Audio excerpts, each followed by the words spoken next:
आप देख रहे हैं द एंगल। मैं हूं आपके साथ दीपाली माथुर। नजर डालते हैं इस वक्त की सुर्खियों पर। पंजाब में सीएम अमरिंदर सिंह के घर के बाहर शिरोमणि अकाली दल का प्रदर्शन। अकाली दल प्रमुख सुखबीर सिंह बादल को लिया हिरासत में। बसपा से कांग्रेस में आए विधायकों ने खोला मोर्चा। कहा, वफादार और गैर वफादार में फर्क तो होना चाहिए। राजस्थान कांग्रेस की अंतर्कलह पर भाजपा प्रवक्ता रामलाल शर्मा ने साधा निशाना। प्रदेश सरकार और उनके मंत्री जनता के दर्द भूले। प्रदेश में लंबित भर्तियों को लेकर बेरोजगारों ने किया सांकेतिक प्रदर्शन। लंबित पड़ी भर्तियों को पूरी करने की मुख्यमंत्री से की गुहार। निजी अस्पतालों को कोरोना वैक्सीन बेचने के मामले में पंजाब में शिरोमणि अकाली दल ने मुख्यमंत्री के घर के बाहर प्रदर्शन किया। पंजाब पुलिस ने सीसवान में राज्य सरकार के खिलाफ प्रदर्शन के दौरान शिरोमणि अकाली दल प्रमुख सुखबीर सिंह बादल को हिरासत में ले लिया है। अकाली दल के अध्यक्ष ने सीसवान में कैप्टन अमरिंदर सिंह के आवास के बाहर बड़े पैमाने पर विरोध प्रदर्शन का नेतृत्व किया।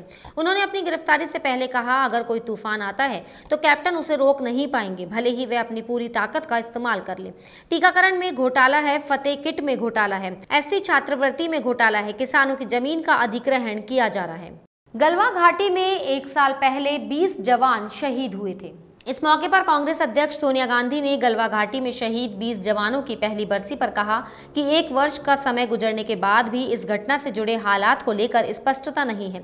सरकार देश को विश्वास में ले और ये सुनिश्चित करे कि उसके कदम देश के जवानों की प्रतिबद्धता के अनुकूल रहे हैं। सोनिया ने जवानों के बलिदान को याद किया और ये दावा किया कि सैनिकों के पीछे हटाने का जो समझौता चीन के साथ हुआ है उससे भारत का नुकसान दिखाई पड़ता है। कांग्रेस अध्यक्ष ने एक बयान में कहा कि 14-15 जून 2020 की रात को चीन की PLA के साथ हुई झड़प को 1 साल पूरा हो गया है। इसमें बिहार रेजिमेंट के हमारे 20 जवानों की जान चली गई थी। कांग्रेस हमारे जवानों के सर्वोच्च बलिदान को याद करने में राष्ट्र के साथ शामिल है। पश्चिम बंगाल की मुख्यमंत्री ममता बनर्जी ने केंद्र की भाजपा सरकार पर आरोप लगाया है कि वो बंगाल को विभाजित करने में तुली हुई है। उन्होंने कहा कि बीजेपी का एक वर्ग उत्तर बंगाल को केंद्र शासित प्रदेश बनाने की कोशिश कर रहा है। उन्होंने ये भी कहा कि वे राज्य में किसी भी फूट डालो और राज करो की नीति को जड़ नहीं लेने देगी। ममता ने कहा कि वे किसके हित में बंगाल को विभाजित करने की कोशिश कर रहे हैं। यूटी का क्या मतलब है? बनर्जी ने कहा कि इसका मतलब लोगों के अधिकारों को छीनना है, लेकिन मैं किसी को भी बंगाल को बांटने की इजाजत नहीं दूंगी। बीएसपी से कांग्रेस में आए विधायकों ने आज संदीप यादव के आवास पर प्रेस वार्ता की। इस दौरान राजेंद्र गुढ़ा ने कहा कि हम बीएसपी से कांग्रेस में इसलिए आए कि कांग्रेस मजबूत रहे। इसके साथ ही उन्होंने एक मुहावरा बोलते हुए कहा कि मुर्गे ने जान दे दी लेकिन खाने वाले ने कहा मजा नहीं आया। इसके आगे बोलते हुए राजेंद्र सिंह गुढ़ा ने कहा कि वफादार और गैर वफादार में फर्क तो होना चाहिए। वहीं जोगिंदर सिंह अवाना ने कहा कि हमने त्याग किया है, हमें दूसरी निगाह से नहीं देखा जाना चाहिए। आज असली और नकली में फर्क की जरूरत है। प्रेस वार्ता में संदीप यादव ने कहा कि जिन्होंने बगावत की वो प्रेशर बना रहे हैं, वो बार बार दबाव बना रहे हैं। उन्होंने कहा कि जिन लोगों ने पार्टी के साथ गद्दारी कर सरकार को अस्थिर करने की कोशिश की, उनकी वजह से तो अब तक सरकार गिर चुकी होती। सरकार हमारी वजह से बची है। सरदार शहर से कांग्रेस विधायक पंडित भंवरलाल शर्मा ने जयपुर में एक प्रेस वार्ता की। प्रेस वार्ता को संबोधित करते हुए भंवरलाल शर्मा ने मुख्यमंत्री अशोक गहलोत और सचिन पायलट दोनों को अपना नेता बताया। मंत्रिमंडल फेरबदल को लेकर उन्होंने कहा कि समय आने पर सब होगा, मुख्यमंत्री को अपने विवेक से निर्णय लेना पड़ेगा। इस दौरान शर्मा ने मुख्यमंत्री नहीं बन पाने का अफसोस भी जताया। उन्होंने कहा, मेरी अब मंत्री बनने की कोई इच्छा नहीं है, मुख्यमंत्री कहेंगे तो भी मैं नहीं बनूंगा। उन्होंने कहा, मैं जान चुका हूँ कि मेरा कुछ होना तो है नहीं। राजस्थान कांग्रेस में चल रही उठापटक पर भाजपा प्रदेश प्रवक्ता रामलाल शर्मा ने राज्य सरकार पर हमला बोला है। प्रदेश प्रवक्ता शर्मा ने कहा कि प्रदेश सरकार और उनके मंत्री जनता के दर्द को भूल चुके हैं। सत्ता में अपनी भागीदारी निश्चित करने, सरकार बचाने और मलाई वाले डिपार्टमेंट लेने के चक्कर में लगे हुए हैं। उन्होंने कहा कि ये राजस्थान की जनता का दुर्भाग्य है कि जिस उम्मीद के साथ सरकार को चुना था, वही सरकार जनता की समस्याओं का समाधान करने के लिए संवेदनशील नहीं है।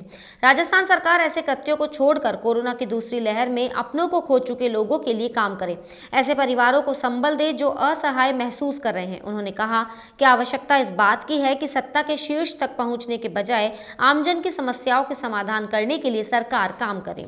राजस्थान के आयुर्वेद विभाग में सरकार की अनदेखी के चलते कई महत्वपूर्ण पद सालों से खाली है। इसका खुलासा हाल ही में विधानसभा में लगाए गए एक प्रश्न के जवाब में हुआ। इस मामले में नेता प्रतिपक्ष गुलाब चंद कटारिया ने आश्चर्य व्यक्त किया।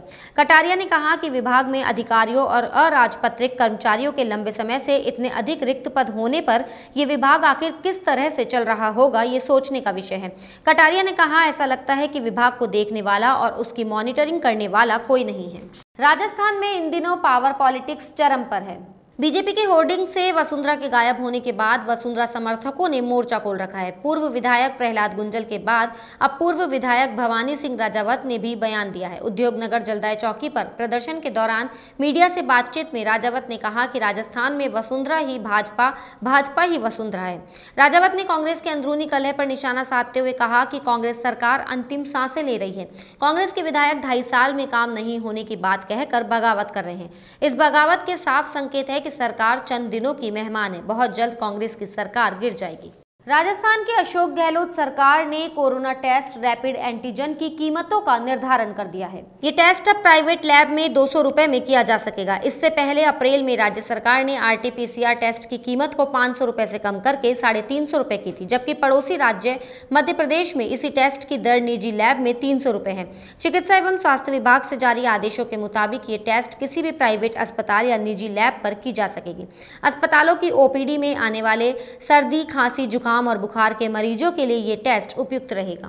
प्रदेश में लंबित भर्तियों को लेकर राजस्थान बेरोजगार संघ ने सांकेतिक प्रदर्शन किया। बेरोजगार संघ ने रीट भर्ती 2021, पटवारी, कृषि पर्यवेक्षक भर्तियों के फॉर्म रीओपन करने और परीक्षा तिथि जारी करने की मांग को लेकर प्रदर्शन किया। साथ ही लंबित पड़ी भर्तियों को पूरी करने की मांग को लेकर सांकेतिक प्रदर्शन के माध्यम से मुख्यमंत्री से गुहार की।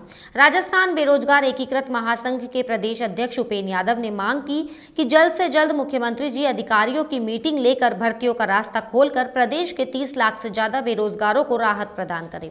RPSC जल्द ही RAS की नई भर्ती परीक्षा का तोहफा बेरोजगारों को देने की तैयारी में जुट गया है। राजस्थान लोक सेवा आयोग द्वारा RAS भर्ती परीक्षा की विज्ञप्ति को बहुत जल्द ही जारी कर दिया जाएगा। इसी के साथ RPSC का कामकाज एक बार फिर पटरी पर लाने की कवायद को तेज कर दिया गया है। राजस्थान लोक सेवा आयोग की रेल कोरोना संक्रमण काल के चलते पटरी से उतर गई थी, लेकिन अब जब अनलॉक की शुरुआत हो चुकी है तो आयोग के कामकाज में भी तेजी आना शुरू हो गया है। आयोग सूत्रों के अनुसार RAS 2021 के लिए भी तैयारियों को अंतिम रूप दिया जा रहा है। जल्द ही आयोग RAS भर्ती परीक्षा 2021 की विज्ञप्ति जारी करेगा। डीडवाना शहर के कायम नगर निवासी अली खान ने सूदखोरों से परेशान होकर फांसी लगाकर आत्महत्या कर ली। अली खान ने जमीन कारोबार में सूदखोरों से परेशान होकर आत्महत्या की। घटना की जानकारी मिलते ही डीडवाना पुलिस मौके पर पहुंची और जांच पड़ताल शुरू की। मृतक अली खान ने आत्महत्या से 3 दिन पहले ही सुसाइड नोट लिखा था, जिसमें उसने सूदखोरों के कर्ज और जमीन का जिक्र किया था। ऐसा ही नरेंद्र सिंह ने जानकारी देते हुए बताया कि मृतक व्यक्ति कर्ज से परेशान था। जाजोद ग्राम पंचायत निमेडा में विश्व रक्तदाता दिवस पर रक्तदान शिविर का आयोजन हुआ। ये शिविर अंबेडकर मंच द्वारा राजीव गांधी सेवा केंद्र में कोरोना गाइडलाइन का पालन करते हुए आयोजित हुआ। शिविर का शुभारंभ मुख्य अतिथि खंडेला पंचायत समिति प्रधान डॉक्टर गिरिराज सिंह, एडवोकेट सुभाष मील ने किया। शिविर में खंडेला पंचायत समिति प्रधान डॉक्टर गिरिराज सिंह ने रक्तदाताओं को प्रोत्साहित करते हुए उनका हौसला बढ़ाया। अध्यक्षता सरपंच मोतीराम गढ़वाल ने की। रक्तदान शिविर के आयोजक अंबेडकर मंच के अध्यक्ष विनोद मेघवाल, जितेंद्र नारनोलिया व महेश कुमार मीणा ने बताया कि कोरोना काल में अस्पतालों में रक्त की कमी को देखते हुए रक्तदान शिविर आयोजित किया गया है। रक्तदान शिविर में पुरुषों एवं महिलाओं ने काफी जोश और उत्साह के साथ रक्तदान किया। जो भी आसपास के युवा साथी हैं वो यहाँ पे इकट्ठा होकर उन्होंने बड़ी दिलचस्पी के साथ में कोरोना को हराने के लिए ब्लड कैंप का आयोजन रखा है और अच्छी खासी मात्रा में यहाँ पे ब्लड डोनेट किया जा रहा है। मैं अपने भीमराव अंबेडकर संघ की तरफ से युवा साथियों को बहुत बहुत धन्यवाद देता हूँ कि उन्होंने इस उपलक्ष्य में मुझे बुलाया, यहाँ पे जो सम्मान दिया और जो कोरोना महामारी के अंदर इन्होंने जो ये रक्तदान का काम किया है, ये बड़ा ही सराहनीय है। बुलेटिन में फिलहाल इतना ही। अगर आपको हमारा वीडियो पसंद आया हो तो हमारे चैनल को लाइक, शेयर और सब्सक्राइब जरूर करें।